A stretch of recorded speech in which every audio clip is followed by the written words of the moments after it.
What's happening? It's Contrast Uncut, Season 2, Episode 34. Man, big shout outs to Uncle Snoop's Army and Bobby D Presents. I would not be able to do this without y'all. I appreciate y'all, brothers. Man, it's your host Zylo, aka DJ $1 like I won some money. Man, I got a very, very special guest, man.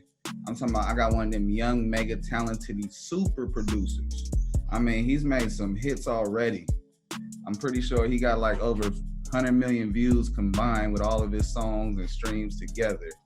I'm talking about, he's charted the billboards twice as, on the #1 album in the country with NBA Youngboy.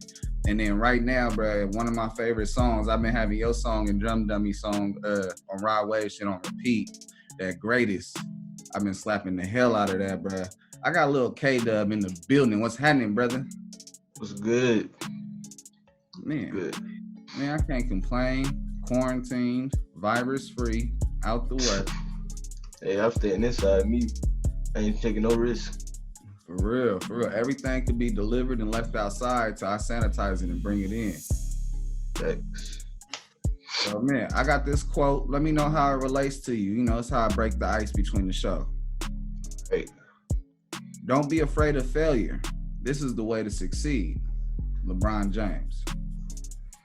I feel like you gotta fail to succeed. So basically, if you don't fail, you can't see what the wrong things to do are. So you won't be able to, I guess, make up for your mistakes and then come back stronger. I feel like failure makes you a stronger person. Absolutely. Builds you up. Kind of builds you up for the next, whatever comes next in your path. And see, it's really important that a lot of people take that loss into a learned lesson. Failing is nothing but growing. And sure. If you don't grow from it, it grows inside of you and failing becomes more and greater. And then you got to realize what you're doing wrong so that you can fix it. The definition of insanity is to do the same thing over and over again. Over and over and again. Get a different result. And so, when I hear that from LeBron, I'm like, man, that speaks volumes because, it don't matter what you do. You just got to keep on going. Have different plans. Yes, different ways to plan A. So let me ask you this, bruh. I ask all my guests this, and I'm gonna be, you my youngest guest so far. Did the game choose you, or did you choose the game? Really? I don't know. I just wanted to make beats. Like I seen people doing it. I already seen Zaytoven doing it. I seen the type beats like Cash Money AP, Drum Dummy, people like that. And I was like, man, I just want to do that because I always knew I could do it because I play drums and I play all types of instruments. But I started on the iPad actually, on GarageBand. Wow. So then, I started on the GarageBand. I was like 14 years old probably. So I was like, Dad, I see these people, they using computers. So he got me a computer or whatever. And one of my friends had told me about FL Studio. So I started on FL Studio from the get-go. And so that's how it really happened. And then it just came up from there. I never think I'd be here though. I just thought it would be fun to start doing it. But now that I'm doing this for all my favorite rappers and stuff, it's just crazy. It's still surreal to me that I'm really doing it. So let me ask you this. Who do you got to give the biggest thanks to for investing in your career? I know I got to give my biggest thanks to my mom and dad because they always believe in me. But really, people that have been helping me get my placement the most is probably Chris James. Like he really just reached out to me, took me in to his little circle or whatever, and we've been tight ever since that. He's probably one of the main reasons I would get my placements. Really, he always looking out for me, always telling me send beats for Youngboy. That's an engineer or whatever. So probably Chris James is another one of them. And then boom, that just kept on adding the fire to the field. I mean, the field to the fire. Yeah. And then all that did is keep on creating greatness. Yeah, he did always. Then we always talk about real talk stuff. Like we don't just talk about music. He'll call me. We'll have a couple conversations, chop it up, this and that. Then we get straight to the business. He be like, I need you to send some beats. We in the lab right now. He always staying on me. When I don't send beats, he stay on me about it. Tell me just keep sending beats. Yeah, that's really. Oh, because you know what? That puts not pressure on you, but it puts the reality of situations on you. because you know at a young age you got to learn quickly. A lot of people don't get it till they like 30 or 40. Versus you got something that's slowing down to, you know, make sure to tell you like, hey, no, keep on doing this. You doing something great. You know, some people will be like, you ain't doing nothing, take it from you. And instead, you know, you got someone to be a good big homie and looking out and like, no, keep on feeding this. It's rolling. Yeah, definitely had to learn real quick because I don't know what I was doing. Maybe I was like 15. I've been making beats for like 2.5 years now. But I was 15 and I was just like stuck. I was like, dang. I know I got the catalog of beats, but I just don't know what to do. I don't got nobody to send it to or nothing. But really, I feel like the game chose me really, now that I think about it, because everything came to me when the time was right. All the connections came to me whenever I was ready for it. I feel like I was ready when everything started to come together. So really, I don't know. I feel like I'm destined to be doing this right now. I agree. I mean, the proof is in the sound. It's caught on wax. Like, bro, you know the reason why I like rocking with producers and doing the interviews? Like, I love interviewing everybody, but producers especially, because you guys take that blank canvas and you guys start throwing paint on there. And that paint is all the sounds that y'all feel for that moment, that bottled up energy, and then throwing it all into like one set of a canvas. And from there you leave enough room for either someone else to get involved and add another sound, or you make enough room specifically just for a voice instrument to be on there, and that's that artist.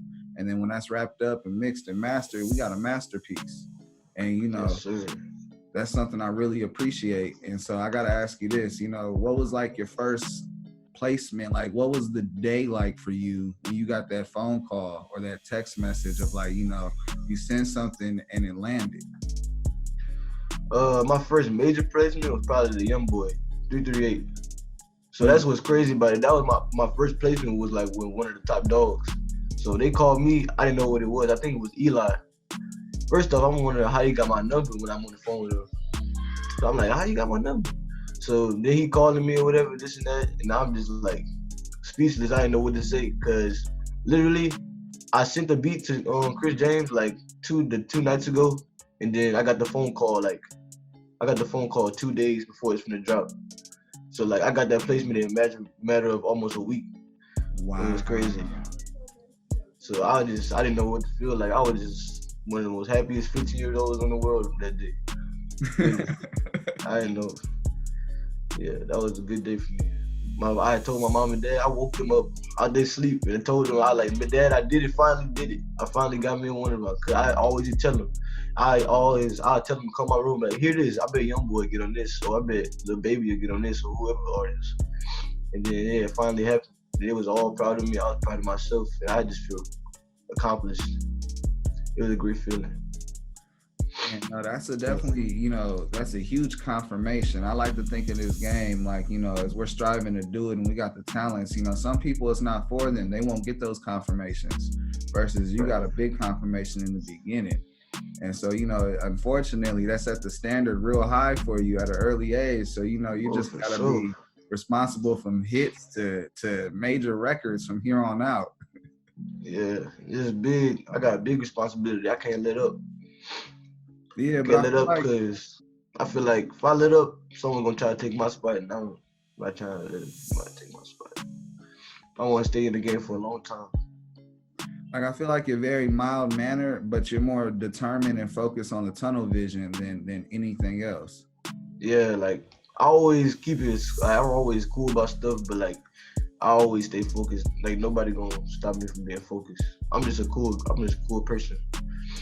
Man, so what is it like when you make a beat? Do you have like a certain thing you do every time, or is there like, you know, do you pray? Do you drink like a certain something, or like what's the ritual? Lately, I've been playing the video game a lot. So something inspires me on the game. Let's say I'm playing GTA and I kill somebody, I go in the heist or something. Then that probably put me in a mood to play make some like YoungBoy killing people type stuff, like some like hype, aggressive type stuff. Or maybe if I had a bad date, I make something like for Rod Wave. Like that date, I made the greatest beat. I don't think I had a really good day when I made that beat. But I got something good out of it though. So like I always like to implement my feelings into my beats. And then sometimes I just get inspired. I might go outside and see something, see like a bird or something, and just when that inspires me to make a beat, or I might hear something on the radio that inspires me. But it's all I go off vibes and feelings most of the time. I don't just go like, oh, let me go make a beat today. It's all about my feelings, how I'm feeling. See, I was interviewing Sap. Sap did Donald Trump and watching movies in silent for Mac Miller, rest in peace. And then he also did Victory Lap for Nipsey. He did Celebration for the Game. But long story short, his process, he was like, man, we watch movies in silent for real. Like we let the movie play. And that was Mac Miller's thing. And then I do it to this day. That's how it's, his ritual of making beats. And I'm like, that's so interesting. So now I got to start asking all the producers, like, what is the process? Because, man, some of that shit be so wild. But you could feel the cinematic energy of what you're trying to get off. Like, you're not doing little, like, hand stick drawings. You throwing monsters out there with extreme details. For sure. It wasn't easy, though. I remember I was trash like 2.5 years ago. Just 2.5 years ago, I was struggling to make a beat. But now it's just easier. Like it get easier as I've been going. Cause like now I know what I'm trying to do as I'm going into it instead of like just starting blank with a blank mindset. It's supposed to get easier as that you're supposed to have your chords right. You're supposed to know I gotta grip this paint brush like this instead of grabbing it like this, Right. You gotta be more freely with it. And you can't force nothing. I've learned something big about music. It's all about vibes and timing. So your vibes and sending it off at the right time and they listen and that's their vibe, that's their timing too. That's when the real magic happens. That's where some real greatness happens. And so, it's crazy because you already have a streak going. For sure. So let me ask you this. At a young age, are you already facing highs and lows through these transitions? What you mean by that? So a lot of producers go through, they land something and then they make something and then it's a while before something else hit, or, they get false hope or someone saying that this is going to go here and it doesn't go there. And so, it creates a low point that you have to crawl out of it because, a lot of times we get a lot of faith and stuff. If this happens, we think this is going to happen next because it's the same type of thing energy-wise, and then boom, it doesn't. And that's like a low. And then, it's crazy because out those lows, we pull ourselves out and we actually 2 inches taller out of the situation. And so I like that, especially because, bro, I love it because, like, bro, you're so talented. I can't imagine 5 years from now. That whole wall behind you, you're going to have to get it reinforced because the plaques is going to be too heavy for it. Yeah, I got 2 on the way. I think I got 1 on the way, and then 2, finna be 2 with the raw wave. So that's crazy.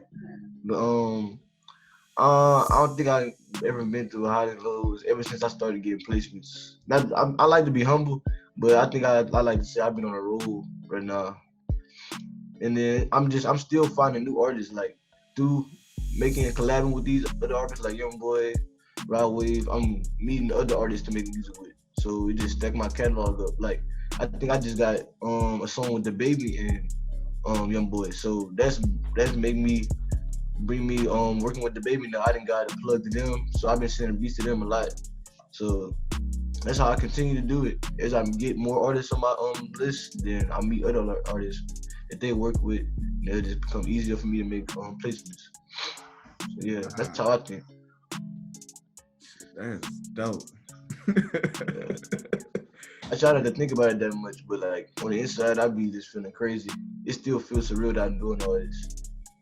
Oh yeah, something I want to make sure I do tell you is that you gotta have time to enjoy what you're doing, because if all you're doing is forcing all the energy out, and you don't reflect in, you may come to a point where you may have to take a break, and you don't want to do that. So the best thing to do is always enjoy your moments and keep on growing while still creative. Take breaks, because snowball effect happens. Like things continue to happen. Like it's just it's a blessing. Most definitely. So let me ask you this, bro. Do you drive at all? Oh yeah, I drive, but I don't got my license yet. I think I gotta wait 3 more months so I can take my driver's test. But I'll probably get a Jeep. probably get a Jeep after I drive. Like I got the money to get the car, I just don't got my license, so I don't see point in buying a car yet. Fair enough. So have you already made a purchase that you feel very happy about so far? That you thought about? Not really. Like I bought my computer. I bought this MSI, so one of the best computers. But I don't think I really bought anything that much yet. He said, I reinvested in myself. I'm gonna keep on waiting. I'm gonna wait till that pile get big enough for me to really look at it. I mean, I've invested in myself. I bought speakers, like keyboards and guitars and stuff, but I don't think I made like a big investment yet. So I can be like, all right, I'm proud of this. I think I'm gonna make something out of it. I'm getting there though, definitely. I'm getting there. Okay. Now I like to ask the question because I have an awareness segment, because you know a lot of young people don't know what to do in a situation of when they get pulled over. And so I was thinking to myself, like, man, you know, he's young enough. I'm pretty sure he drives, but let me ask. And I got to ask, have you been pulled over? Have you been in a situation of being pulled over? I ain't been pulled over yet. I don't know how. I'll be zooming. Man, but do you know what to do in a situation? Yeah, I just pull over to the side. If I got my license, take it out, put my hands up because I'm black. You want to keep your hands on the steering wheel. Put them on the steering wheel? Yeah, keep them on the steering wheel. And then you want to stay calm. So you want to have, you know, they come in, you have your license ready, have your registration ready, but they come in fast. You don't want to reach hella fast for that shit. You just want to wait. And then when they ask you to roll, have the window already down so that they can look in there. You know what I'm saying? And then from the step from there is keeping the hands on the steering wheel, then ask for permission. Hey, may I grab my license out the glove department, or may I grab the registration? You know, you ask that shit and then boom. And I'm telling you all this saying, you know, that's the advice I've been given. I've been blurped a whole bunch of times just because my skin color look this way. I grew up in the hood, bruh, and shit. I'm in the car with they ass, and I don't get treated no other way other than with them. You know what I'm saying? And so I done been through some shit. But at the same time, I've learned some key elements of what not to do. And then I've had a lot of guests on the show talk about what not to do. So, you know, I'm like, you know what? This is my first time I actually get to throw some advice back at somebody. Appreciate it. Hell yeah. Shoot, I wouldn't say stop zooming. Just keep your head on a swivel, man. For sure. I mean, I don't be getting in much trouble anyways. I'm trying to stay level-headed. I got too much going for myself to be getting in trouble. Amen, bro. Keep that level-headedness going, bro. So I got this thing, bro. It's called Trading Places, or in this situation, have you heard it? Like, seen the movie Freaky Friday? Yeah. You know, the whole idea is just that people are waking up in different bodies and life's change. And so I do this thing with the guests, and I got two people for you. And I want to know, number one, do you think this would work? And number two, what would life be like if these two people traded places? All right. You ready? Yeah. Tom Brady is trading places with Drake. I don't know if that'll work. Drake not really an athlete. But no, now they waking up in their body. Wait. Freaky Friday, you know. So Drake waking up in Tom Brady body. Okay. So I don't know if Tom Brady really a singer or not. He really an awkward dude from, like, I've seen interviews with him. So I don't think he'll really be able to take all the, like, fame and stuff. But Drake will probably take advantage of that football career and all the talent or whatever. I don't know how that would work though. I don't know how I can picture that. Really. Man, I can imagine like Tom Brady trying to be like in Degrassi and be like in a wheelchair and shit. And then I could see him like coming out on Lil Wayne. That should be so crazy though. That would be crazy. I just couldn't see it though. I don't know if that would work for me. Shit. And I mean, shit, Drake is, you know, he's great. Imagine what he would do if he had a football body. Probably become a football/singer or something like that. I don't even know. Try to make some career out of it. He'll probably be the first one to ever be performing in the Super Bowl while playing in the Super Bowl. Oh, yes. Oh, it'd be like, all right, I'll be back. I got to perform real quick. I'm coming back. Man, while y'all rest and get some Gatorade, listen to this punk-ass coach talk to y'all. I'll be performing with the fans.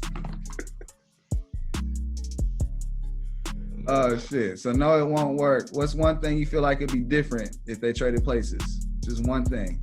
I feel like Drake would be lame. He wouldn't be like cool anymore. I feel like Drake would be lame. Probably. Yeah. And you don't feel Tom Brady would be cool enough to be Drake?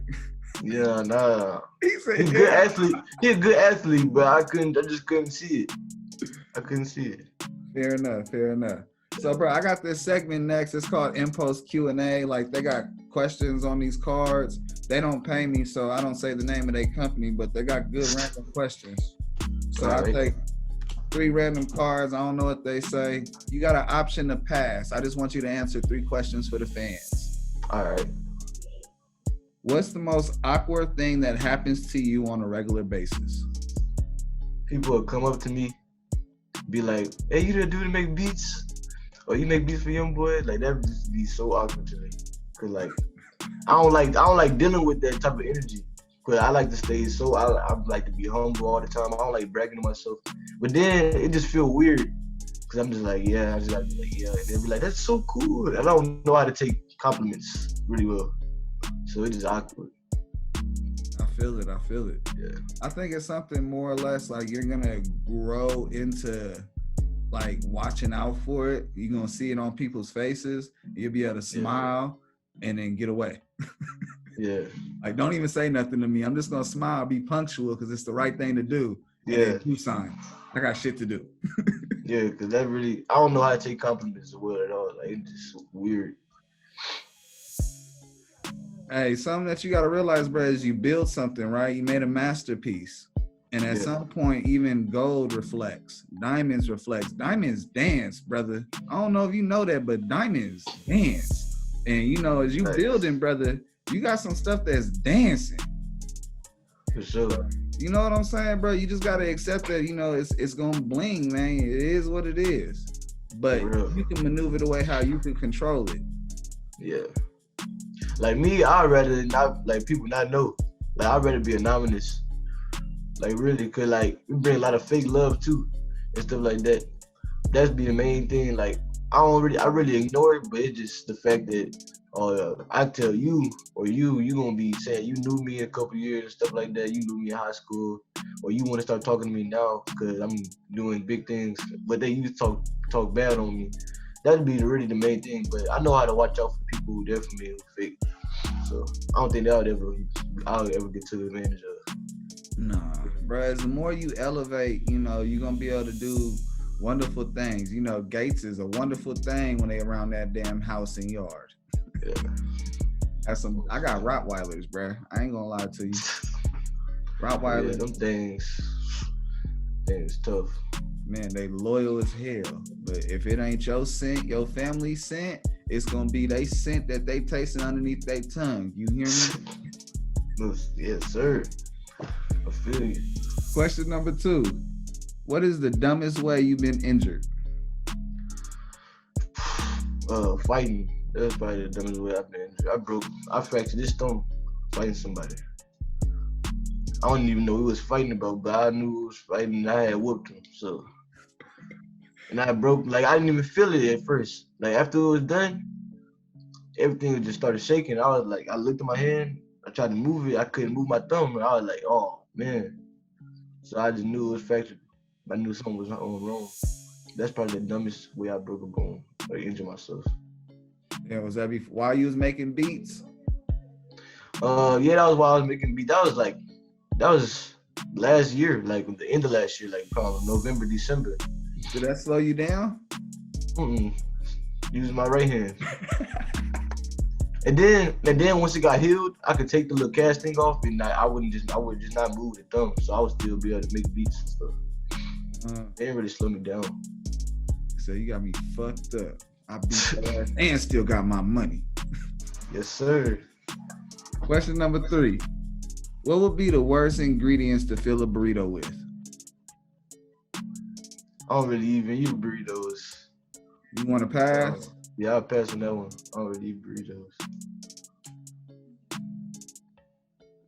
Damn, they got a whole bunch of just like food shit. What is something you hate but you wish you loved?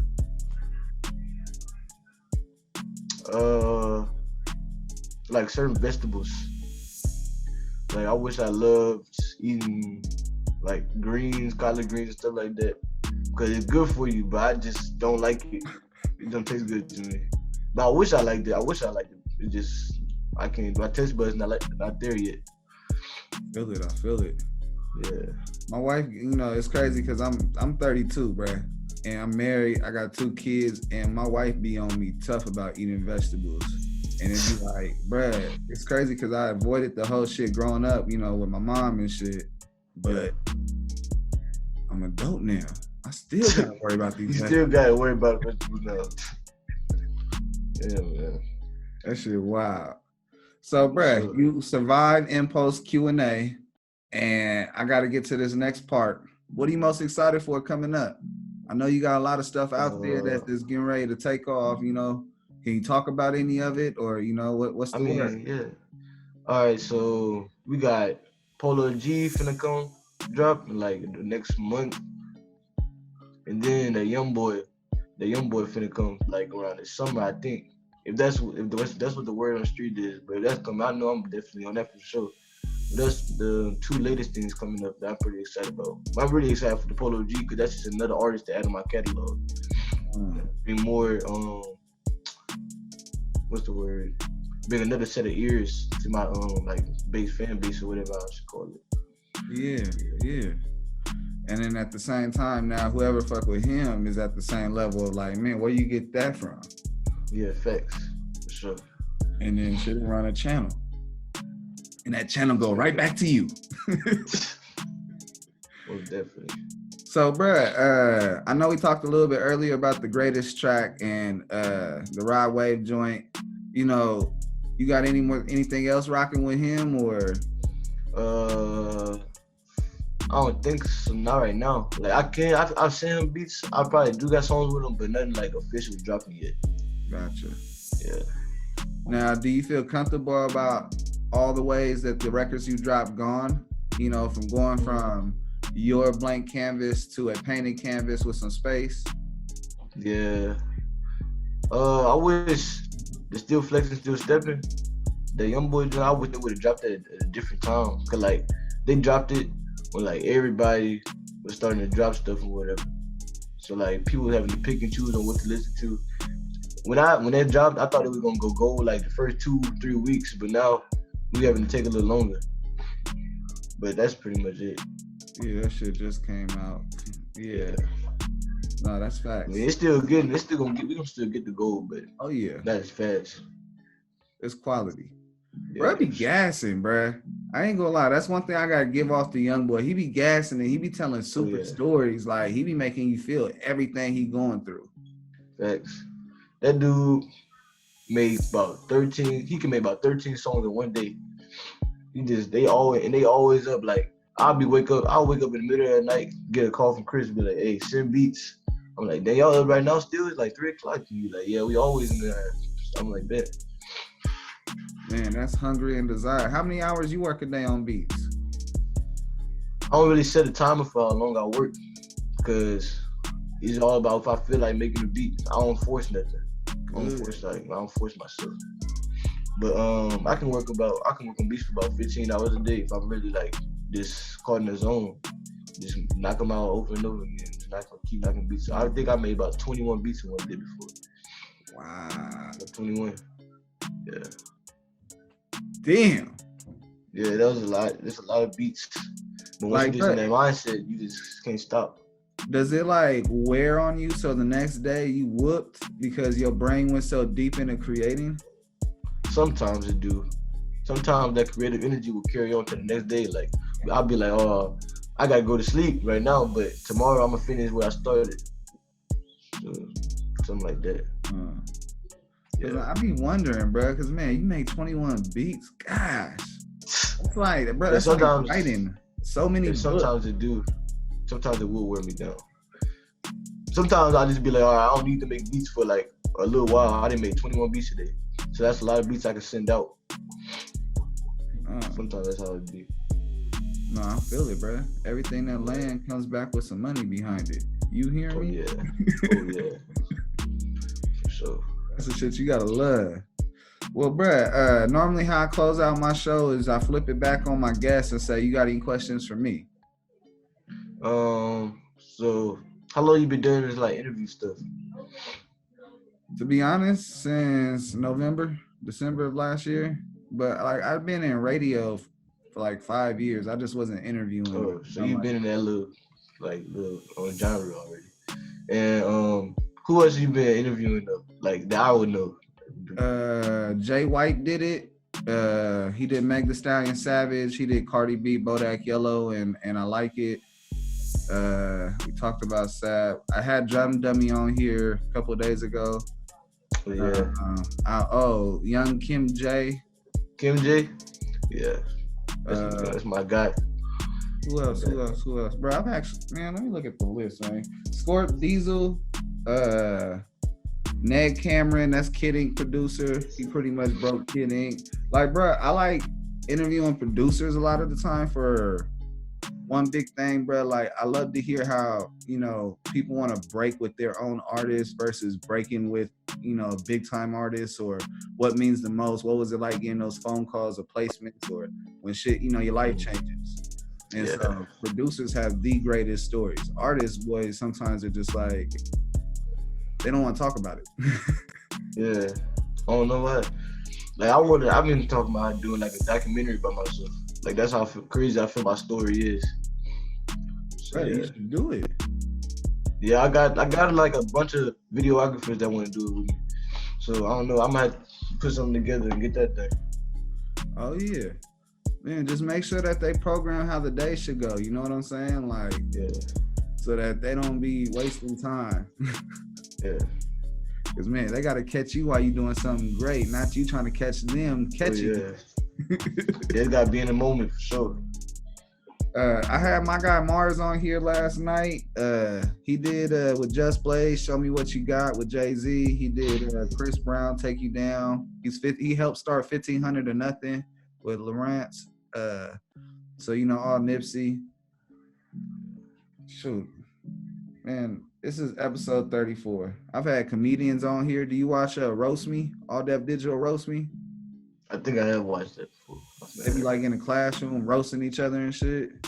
And it'd be like real comedians and shit. I've had Brent Taylor on here, Boo Capone, David Lucas. Oh yeah, them dudes funny, man. Yeah, shit. I grew up in LA, bruh, so that's something you have to do. You have to be able to roast. You have to be able to survive. Oh yeah. They gonna bite you down if you can't. Man. And I'm already battling shit. I came into the thing with a different color race. You know what I'm saying? Oh yeah, you gotta be ready. Man, I gotta be ready to punch them in the mouth and step on their throat.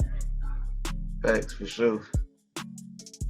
But man, bro, you got any more questions? No, I think I'm good. Hell yeah, Thanks for having me here. Man, bro, I appreciate you coming on, bro. Like, real talk, bro. Good. How do you like the show? Oh, it was good. I think it would be boring, but cause I had seen your I think I seen some before, but it was a good experience. It's like one of my first interviews, I think. Oh, okay. Yeah. For sure, bro. Well, shit, I appreciate you, man. That's dope. That's even doper. Yeah. It's Contrast Uncut Season 2, Episode 34. I've had the pleasure of rocking with this super young, mega talented LIL K DUBB, man. Thank you, bro, for coming on the show, brother. No problem. Man, bro, you got some great stories, man. I can't wait for the rest of your history to keep on being written, bro. Like, your book is gonna be like this big, man. I can't even fit in the screen. It's gonna be so big. The pages that's gonna, man, the stories. I'm looking forward to hearing when that documentary come out, bro. Sure, man. I'll let you know. Bet, bro. This is LIL K DUBB, and I'm tuning in to Contrast Uncut. Hey, bet, bro. My nigga, this ain't what you want. Can I kick it when I'm rhyming? Be a legend through Ebonics. Was a sticker boy. Felt like sticky fingers played at Onyx. Can I live track 8? Feel like Jigga 96. Without a reasonable doubt, the album turned me into this. Shit, we always had dreams of being money making Mitch.